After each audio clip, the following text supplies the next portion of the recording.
नमस्कार साथियों, स्वागत है आप सभी का अंकित इंस्पायर्स इंडिया पर। मैं हूं अंकित अवस्थी। साथियों, कल हमने आप लोगों के साथ में एक सेशन किया था जिसमें बताया था कि इजराइल ने कतर के ऊपर हमला किया है और कतर पर हुए इस हमले में सबसे ज्यादा दुविधा इस बात की थी कि इजराइल और अमेरिका मित्र हैं, वैसे ही अमेरिका और कतर भी मित्र हैं। मित्र के ऊपर मित्र का जो हमला था उससे कतर को विश्वासघात की सी फीलिंग आई थी। यह सेशन हमने कल आपको बताया था। इस सेशन के बाद में इजराइल रुका नहीं। असल मायने में इजराइल लगातार 72 घंटों के अंदर 6 देशों के ऊपर पैरेलल टाइम पे हमला कर चुका है। इस बीच में पूरी दुनिया के अंदर इस बात का एक भय बैठ गया है कि अब तक तो इजराइल गाजा पट्टी को टारगेट कर रहा था, आसपास के देशों को टारगेट कर रहा था।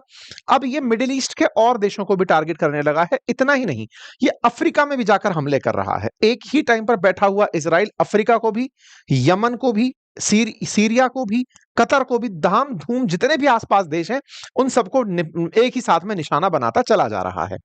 कतर पर हुए हमले की तस्वीरें आप सबने कल देखी थी। पता लगा था कि बिल्कुल यूएस का सेंट्रल कमांड का जहां ऑफिस है उसके बहुत नजदीक इजराइल ने हमला किया था। केवल हमला ही नहीं किया था, नेतन्याहू निकल कर आए थे और बाकायदा इस बात की जिम्मेदारी लिए थे और उन्होंने कहा था कि हाँ, ये हमने किया है। साथ साथ नेतन्याहू ने यह तक कह दिया था कि यदि आप अपने पास हमास के आतंकियों को शरण देते हैं तो ऐसा होता रहेगा। इसका मतलब इजराइल ने पहले गाजा पट्टी के अंदर हमास को टारगेट किया और अब पूरे वर्ल्ड को चैलेंज कर दिया है। अगर वो किसी भी देश के अंदर हमास के आतंकियों को रखे हुए हैं तो वो उन्हें वहीं पर टारगेट करेंगे। इस बात से कतर बुरी तरह चिढ़ गया। इस बात के बाद में उसने दुनिया भर से अपने प्रति समर्थन जुटाना शुरू कर दिया। इतनी तक खबर है कि वो इस समय अमेरिका से इस बात पर खफा है कि आपकी मित्रता मेरे किस काम आई। आपके होते हुए, सेंट्रल कमांड का हेड ऑफिस मेरे यहां होते हुए भी मेरे ऊपर इजराइल ने गोला बरसा दिया। ऐसे में चर्चा यह है कि कतर और व्हाइट हाउस के बीच संबंध बिगड़ रहे हैं। इजराइल ने तो भले ही छह देशों के ऊपर पिछले 72 घंटे में हमले कर दिए हों, लेकिन इसके साथ साथ कहीं ना कहीं पाकिस्तान, सऊदी अरब और भी गल्फ के नेशंस कतर के साथ जाकर खड़े हो रहे हैं। इजराइल के खिलाफ अब अरब मुस्लिम वर्ल्ड जो है वो एक होकर के फिर से प्रेशर टैक्टिक अपनाने का प्रयास कर रहा है। तो आज के सेशन में हम इस पूरे विषय पर चर्चा करेंगे और साथ में यह भी चर्चा करेंगे कि कतर के इस समय विदेश मंत्री की रूस के विदेश मंत्री से मुलाकात हो रही है जिस समय आप और हम ये सेशन सुन रहे हैं। इस मुलाकात में रूस ने कतर का समर्थन किया है। न्यूज ये भी निकल कर आ रही है कि कतर ने अमेरिका से कहा है कि आपकी दोस्ती को हम रखें या फिर छोड़ दें, इस पर हमें अब विचार करना पड़ेगा। हमें रीजनल पार्टनर्स तलाशने होंगे।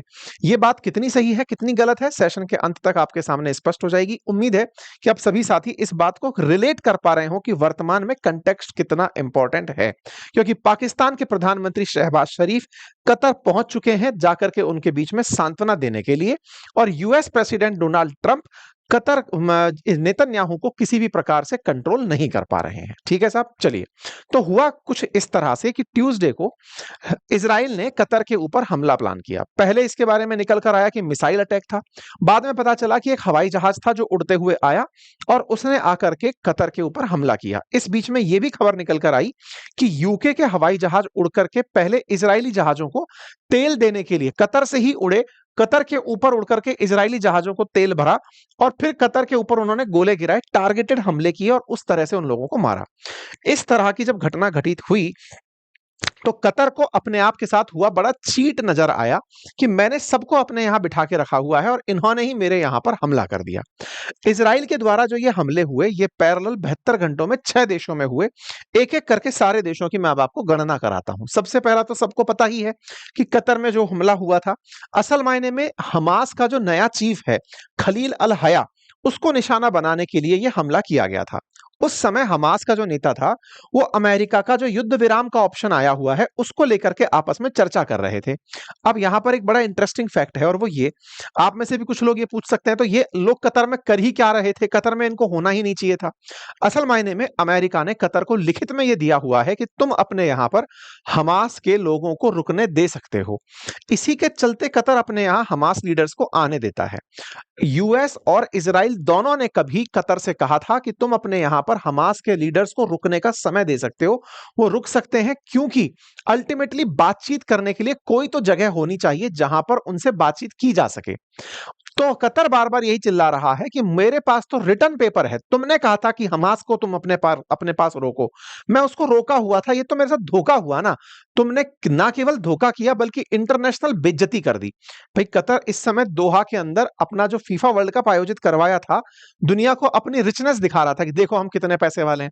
उस पैसे वाले को आपने इतना बुरी तरह से जलील किया कि आपके पास यूएस सेंटकॉम का मुख्यालय है, ब्रिटिशर्स बैठे हुए हैं, फ्रांसीसी बैठे हुए हैं, इज़राइल आता है, आपके ही देश में घुसता है, दोहा कैपिटल में मार के लोगों को चला जाता है। और फिर खुलेआम नेतन्याहू बाहर निकलकर कहते हैं कि हाँ, ये हमने मारा है, आगे भी मारेंगे, हमास को रुकने मत देना। ये बात कतर को मतलब डाइजेस्ट नहीं हो रही कि यार खुद ही तो कहे थे और खुद ही मार दिए। ये बेइज्जती है। दूसरा हमला ये किस पर किए? उसी बीच में ये दूसरा हमला किए लेबनान के ऊपर। लेबनान के अंदर 2 जगह बैका और हरमेल जिलों पर हवाई हमले होते हैं। उसमें 5 लोगों की जान जाती है। इस बार ये हमले हिजबुल्लाह के लिए थे। हालांकि हिजबुल्लाह के साथ इनका सीज फायर चल रहा है जब से ये हिजबुल्लाह को खत्म किए, लेकिन फिर भी इन्हें कहीं ना कहीं कुछ सुगबगाहट दिखी। ये इजराइल से उड़ते हैं और लेबनान के अंदर हरमल और लेबवा जाकर के जो जगह है यहां जाकर हमला कर देते हैं, 5 लोगों की जान ले लेते हैं। इस पर इजरायली एयरफोर्स बकायदा कहती है कि हमें कुछ आतंकियों के होने की वहां पर सूचना मिली थी। दूसरा हमला, तीसरा हमला, इनके इजराइल के फाइटर जेट उड़ते हैं, सीरिया के एयरफोर्स बेस पर जाते हैं और सेना के कैंप पर हमला कर देते हैं। सेना के कैंप पर हमला हुआ जिसमें 61 लोग मारे जाने की खबर निकल कर आ रही है। रिपोर्ट्स के बारे में पता चलता है कि इजराइल ने सीरिया पर हमला सरकार बनने के बाद, जब से अल सुजा को अमेरिका ने अपनी तरफ से क्लीन चिट दी है कि हां तुम सीरिया के राष्ट्रपति बन सकते हो, तुम अब आतंकवादी नहीं हो, उसके बाद भी इजराइल सीरिया पर हमले कर रहा है। उसे लगता है कि यह व्यक्ति इजराइल के लिए नुकसानदायक है, वो वहां जाके उसे मार देता है। कुल मिलाकर के इजराइल अब अमेरिका के कंट्रोल से बाहर जा रहा है। मतलब एक तरह से समझिए कि इजराइल ये मानता है कि आप हमें डिक्टेट नहीं करेंगे कि हमें किसको मारना है किसको नहीं। इजराइल के लिए जो भी संकट है, चाहे वो कहीं भी है, हम उसे खत्म करेंगे। फिर चाहे वो बैठा हुआ हो आपके कतर में, चाहे सीरिया में, फिर चाहे लेबनान में। ऐसे ही ये कोई व्यक्ति ट्यूनीशिया में, साथियों अफ्रीकी कंट्री है ट्यूनीशिया, मेडिटेरेनियन सी के अंदर स्थित ये देश है। यहां पर बोट से लोग निकल रहे थे। इन्हें संदेह था कि ये लोग निकलेंगे, मेडिटेरेनियन सी में आते हुए गाजा पट्टी तक आने का विचार कर रहे हैं। ये उस बोट को ही टपका दिए। 6 लोग उसमें सवार थे, उस बोट पर गोला मार दिए। ऐसे ही एक हमला और इन्होंने किया यमन की राजधानी पर। उसमें 15 दिनों में ये दूसरा हमला किया। हूतियों के ठिकाने को निशाना बनाया गया। सना हवाई अड्डे पर पहले हमला हुआ था। इस हमले के अंदर भी 10 लोगों के मारे जाने की खबर निकल करके आई। 5 घंटे पहले की खबर तो यह कहती है कि इजराइल के स्ट्राइक में हूतियों के 35 लोग मर गए। मतलब पैरेलल एक ही टाइम पर, ये चाहे फिर लेबनान हो, फिर चाहे सीरिया हो, फिर चाहे यमन हो, गाजा पट्टी हो, कतर हो, सबको निशाना बनाए जा रहे हैं और बकायदा इजरायली एयरफोर्स इसका अपडेट दे रही है। और गाजा तो इनका एज यूजुअल जब से चला आ रहा है। 150 लोगों के मारे जाने की खबर यहां भी आ गई। खबर पहुंचते पहुंचते 64,600 लोगों के मारे जाने की खबर बनकर आती है। कुल मिलाकर गाजा का 75% हिस्सा अब ये लोग कब्जा कर चुके हैं। नेतन्याहू ने ये सब क्यों किया? उनके पास एक ही आंसर है कि हमारे हॉस्टेजेस रखने वाले लोग हमास के हैं। अब ये हमास गाजा पट्टी छोड़कर दुनिया में कहीं भी छिप रहा है, हम उसको मारेंगे। हमारे हॉस्टेज मिलते हैं, हमारी चाहत यही है कि हॉस्टेज मिले। हमारे हॉस्टेजों को अगर ये रोक कर रखते हैं, हमसे कोई डील नहीं करते, कहीं भी रहो, हम वहीं जाकर इनको मारेंगे। नेतन्याहू खुलेआम इस बात को कह रहे हैं। अब दुनिया क्या कह रही है? मैक्रोन ने इस बीच में कतर के साथ बातचीत करी कि भाई साहब बहुत बुरा हुआ, हम आपकी सॉवरेनिटी के बारे में चिंतित हैं, लेकिन एंड में एक ही लाइन की उनके हॉस्टेज छूट जाए तो बढ़िया होगा। मतलब दुनिया का कोई देश ये हिम्मत नहीं कर पा रहा कि इजराइल के खिलाफ वो ये बोल सके कि तुमने गलत किया और तुमने गलत करके कतर के साथ गलत किया, हम तुम्हारे खिलाफ कोई कार्रवाई करेंगे। सब लोग केवल निंदा कर रहे हैं और कह रहे हैं कि हाँ भाई, आपकी संप्रभुता का उल्लंघन हुआ, ये हमें बहुत बुरा लग रहा है। ऐसे ही गल्फ से सऊदी अरब, सो कॉल्ड बहुत अमीर देश, जो कि कतर के समर्थन में बयान देता है, लेकिन 1% ये हिम्मत नहीं करता कि हम इजराइल के खिलाफ जाकर हमला करेंगे। देखिए, ताकत हो तो इजराइल वाली, जिसमें इजराइल कतर पर गोला बरसा रहा है, ये सब रुदन कर रहे हैं। कोई इनके पास ना सैंक्शन का अधिकार, ना इनके पास किसी तरह की धमकाने की शक्ति। ये सब अमेरिका से F-16 और पता नहीं 35 भी शायद लेकर बैठे हुए हैं, तमाम प्रकार की सुविधाएं लेकर बैठे हुए हैं। उसके बावजूद भी केवल निंदा करते हैं। कतर की संप्रभुता के लिए हम अपनी तरफ से बयान देते हैं। भारत क्या बोला? भारत तो वही शांति शांति। भारत ने बकायदा अपनी तरफ से प्रधानमंत्री बोले कि हाँ भाई ये गलत है, आपकी सॉवरेनिटी के ऊपर ये वायलेशन हुआ है, फिर भी हम डिप्लोमेसी और डायलॉग की बात करते हैं। इंडिया ने तो डिप्लोमेसी, डायलॉग और पीस, 3 शब्द ऐसे पकड़े हैं, दुनिया में कहीं भी संकट हो, भारत 3 चीजें एक तरफ से अपनी तरफ से लगा देता है। डिप्लोमेसी, डायलॉग और पीस से सब चीजें सुलझ सकती हैं। क्यों? क्योंकि भारत दुनिया का सबसे ज्यादा पॉपुलस कंट्री है। इजराइल के आबादी की तुलना में 140 गुना लोग हमारे यहाँ रहते हैं। इजराइल को केवल 1 करोड़ लोगों के बारे में सोचना है, और वो भी एक जैसी रेस, एक जैसी कास्ट टाइप के लोग हैं। हमारे देश में डाइवर्सिटी इतनी है कि हर देश में भारत के अपने अपने हित हैं। फिर चाहे सऊदी से हो, चाहे कतर से हो, चाहे इजराइल से हो, दुनिया का शायद ही अब कोई ऐसा देश होगा जहां भारतीय ना हो। तो भारत के हित अब हर देश के साथ हैं। मुसीबत यह है कि दो आपस में झगड़ रहे हैं, दोनों के साथ हमारे हित पड़े हुए हैं। तो ऐसे में भारत हमेशा कहता है शांति रखो यार, बातचीत करके मामला सुलझा लो, ठीक है। इस बीच में स्पेन निकल कर आता है, वो कहता है मेरे पास न्यूक्लियर बॉम्ब होता ना तो मैं युद्ध रुकवा देता। भाई साहब, इसको तो नेतन्याहू एकदम रोस्ट ही कर दिए कि बेटा सोचो, तुम अब भी ये बोल रहे हो कि तुम्हारे पास न्यूक्लियर बॉम्ब होता तो तुम हमको शांत कर देते। इसका मतलब तुम्हारे अंदर से अभी भी जीनोसाइड वाली थॉट गई नहीं है। मीम जबरदस्त चल रहे हैं कि इजराइल फाइटर जेट लेके निकलता है, ट्रंप कतर को अपनी बाहों में दबाते हैं और पीछे से उसके रॉकेट डलवा देते हैं। मतलब कुल मिलाकर के इस समय कतर की हो गई है इंटरनेशनल बेइज्जती।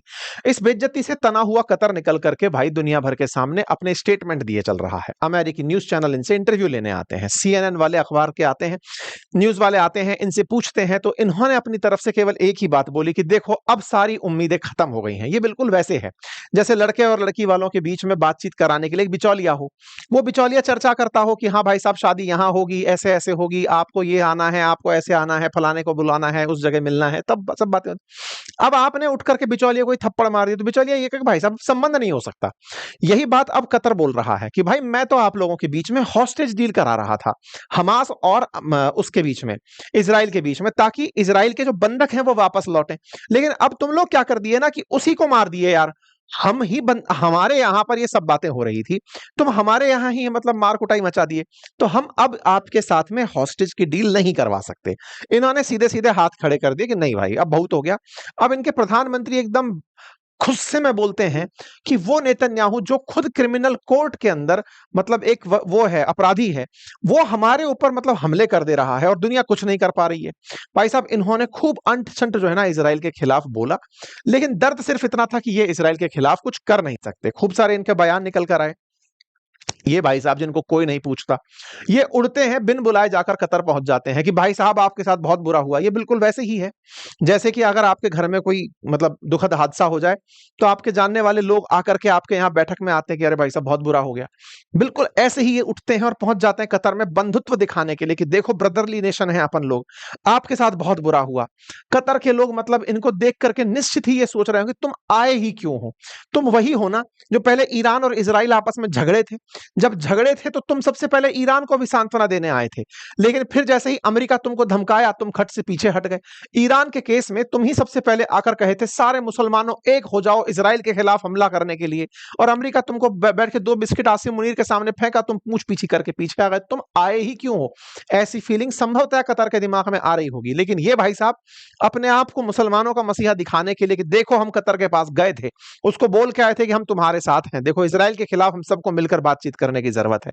ये भाई साहब वहां पहुंचते हैं, बकायदा माहौल बनाते हैं कि देखिए अब हमको आवश्यकता है कि 15 सितंबर के दिन सारे अरब कंट्री आपस में बैठे और OIC की बैठक बुलाएं और हम देखें कि कैसे अरब इस्लामिक समिट आयोजित की जाए और कैसे इनके खिलाफ एक्शन लिए जाएं। इस बीच में कतर के जो फॉरेन मिनिस्टर हैं वो रशिया में गए हुए हैं। वहां पर सोची नामक शहर के अंदर लेवरोव से उनकी मुलाकात होती है और मुलाकात के अंदर बात होती है तो रशिया कहता है कि भाई ये जो हमला हुआ है आपके ऊपर ये गलत हुआ है। इंटरेस्टिंग बात ये है कि रशिया से ये बात सुनने गए हैं कि तुम्हारे ऊपर हमला हुआ है, गलत हुआ है। क्यों? क्योंकि रशिया खुद यूक्रेन के साथ जो कर रहा है दुनिया समझाते हुए पागल हो गई उसकी, भैया मान जाओ यार, मत मारो इनको, इतना बुरी तरह मत मारो। दुनिया का हर देश समझा रहा है डिप्लोमेसी डायलॉग पीस की बातें। रशिया फिर भी जब वापस घूम फिर के जाते हैं, चलो यार बहुत दिन से हमले नहीं हुए, चलो मारो इन लोगों को। तो रशिया कैसे उनको ये जस्टिफाई करे कि तुम्हारे ऊपर इजराइल ने गलत किया। अब आपके दिमाग में एक प्रश्न बनेगा कि चलो रशिया ने तो इनको बोल दिया, लेकिन कतर के लिए ये कोई बहुत बड़ी न्यूज है नहीं कि इजराइल ने कहा कि रशिया ने कहा कि हम तुम्हारे साथ हैं। न्यूज बड़ी ये है जो ये भाई साहब बोल रहे हैं। ये तो अपनी तरफ से खुलेआम चेतावनी देते हैं और ये दुनिया को सुननी चाहिए। मतलब ये एटीट्यूड नेक्स्ट लेवल है। ये बोलते हैं कि I say to Qatar and all nation who harbour terrorist, जो अपने पास टेररिस्ट को रखते हैं, यू आइदर एक्सपेल देम, या तो तुम उन्हें बाहर निकाल दो, और you bring them to justice, because if you don't we will. या तो तुम उन्हें बाहर निकाल दो और न्याय दे दो उनको, अगर तुम ये नहीं कर पाते हो तो ये काम हम करेंगे। भाई साहब, इनका ये कॉन्फिडेंस देखकर बात तो केवल इतनी सी याद आती है कि इजराइल खुलेआम दुनिया को धमका रहा है कि अगर हमास तुम्हारे पास रुका हुआ है तो मतलब हम आकर की कार्रवाई कर देंगे या तो तुम कार्रवाई कर दो। अब बड़ा सवाल यह है कि यार इतना इनमें कॉन्फिडेंस कहां से आता है? तो अब आप देखो ये कॉन्फिडेंस कहां से लाते हैं। इनके ट्वीट देखिए प्राइम मिनिस्टर ऑफ इजराइल के। ये अपनी तरफ से बोलते हैं कि जब अमेरिका ने सितंबर 11 को हुए अपने हमले में अलकायदा को मिटाने के लिए अफगानिस्तान पर हमला किया, पाकिस्तान से ओसामा बिन लादेन को ढूंढकर मारा, तब तो सारी दुनिया ताली बजा रही थी। यूएन सब अमेरिका के साथ हो गया था कि वेल डन अमेरिका, आपने अलकायदा को अफगानिस्तान में मारा, पाकिस्तान में ओसामा को मारा, आपने अच्छा किया। और एक हम हैं, हमारे ऊपर हमला हुआ अक्टूबर 7 का, हम अपने अपराधियों को दुनिया में ढूंढकर मारते हैं, तुम सब हमारी बुराई करते हो। मतलब भाई साहब कॉन्फिडेंस हो तो इतना। इजराइल दुनिया को साफ कह रहा है कि देखो, अमेरिका का जिस तरह तुमने समर्थन किया था ना कि अमेरिका ने अगर ओसामा को मारने के लिए या अलकायदा को मिटाने के लिए अफगानिस्तान तबाह कर दिया, तो देखो हम भी तबाह करेंगे। अगर अमेरिका के तुम लोग साथ में हो सकते हो तो हमारे साथ क्यों नहीं हो सकते? भाई साहब ये स्टेटमेंट है, इनके स्टेटमेंट यही है। What did they do after America took over Osama bin Laden? Did they say oh what a terrible thing was done to Afghanistan और to Pakistan? No, they applauded, they should applaud Israel for standing up for the same principle and carrying them out. इनने खुद को America की तरह ही रख लिया और America वालों को भी अब ये समझा दिया कि देखो, जब तुमने हमला किया था ना, हम तुम्हारे साथ थे ना, अब हम पर हमला हुआ है, तुम हमारे साथ हो जाओ। और ये कुल मिलाकर के दुनिया को इजराइल यही धमकाता फिर रहा है, हम पर हमला हुआ है, हम सबको निपटाएंगे। इस बीच में स्पेन के प्रधानमंत्री का जो बयान था जिसमें वो ये कह रहे थे कि हमारे पास न्यूक्लियर बॉम्ब नहीं है, उनसे ये कहते हैं कि इसका मतलब तो तुम खुलेआम चुनौती दे रहे हो, ये कह रहे हो कि अगर तुम्हारे पास न्यूक्लियर बॉम्ब होता तो तुम हम पर गिरा देते। मतलब एक तरीके से ये तो जीनोसाइड का थ्रेट है जो हमको दिया जा रहा है। इजराइल पूरी दुनिया के सामने एकदम वोकल हो रखा है और धमाधम बयान दे रहा है। इस बीच में ये अरब मुस्लिम वर्ल्ड के देश क्या कर रहे हैं? 15 सितंबर को मुलाकात कर रहे हैं कि आओ एक बार बैठो, सब लोग आओ, टीम की तरह बैठो, चक दे इंडिया की तरह एक साथ इकट्ठे हो जाओ और बातचीत करते हैं कि बताओ क्या कर सकते हैं हम लोग। कुछ नहीं करना है, इजराइल को जो करना है वो करके रहेगा, हमास को निकालना होगा। रिपोर्ट्स यरूशलेम पोस्ट में इस तरह की छपने लगती हैं कि इस समय कतर सोच रहा है कि अमेरिका की जगह किसी और को मित्र बना लेते तो अच्छा रहता। विकल्प क्या है? या तो रूस या चाइना।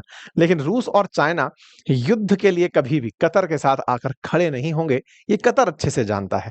एक ही सॉल्यूशन कतर के पास है जो मैंने आपको कल बताया था, अमेरिका के साथ डिफेंस डील करना, जो ट्रंप ने डे वन पे इनको ऑफर कर दिया था कि यार बहुत बुरा हुआ, डिफेंस पैक्ट कर लेते तो शायद बच जाते। मतलब ये ऐसे ही है, ओहो भाई साहब आपके चोट लगी है, इंश्योरेंस ले लिया होता तो बढ़िया रहता क्योंकि मैं आपको इलाज सही से करवा देता। बिल्कुल वैसे ही अमेरिका इनको डे वन में यही बोल चुका है। बाकी जो भी हो, इजराइल का रवैया आपको कैसा लगा और क्या इस बात का सॉल्यूशन हो सकता है, अपनी बात कमेंट बॉक्स में जरूर रखें। चैनल पर नए हैं तो सब्सक्राइब कर लें। बाकी स्टॉक से रिलेटेड जानकारी के लिए या म्यूचुअल फंड में निवेश से जुड़ी जानकारी के लिए आप हमारे साथ जुड़ सकते हैं बातें बाजार के एप्लीकेशन पर। अगर आप बेसिक से ट्रेडिंग सीखना चाहते हैं या म्यूचुअल फंड में निवेश करना चाहते हैं तो हमारे बेहतरीन कोर्सेज उपलब्ध हैं बातें बाजार के एप्लीकेशन पर, जिसका लिंक कमेंट बॉक्स में पिन है। चैनल पर नए हैं तो सब्सक्राइब कर लें। बहुत बहुत धन्यवाद।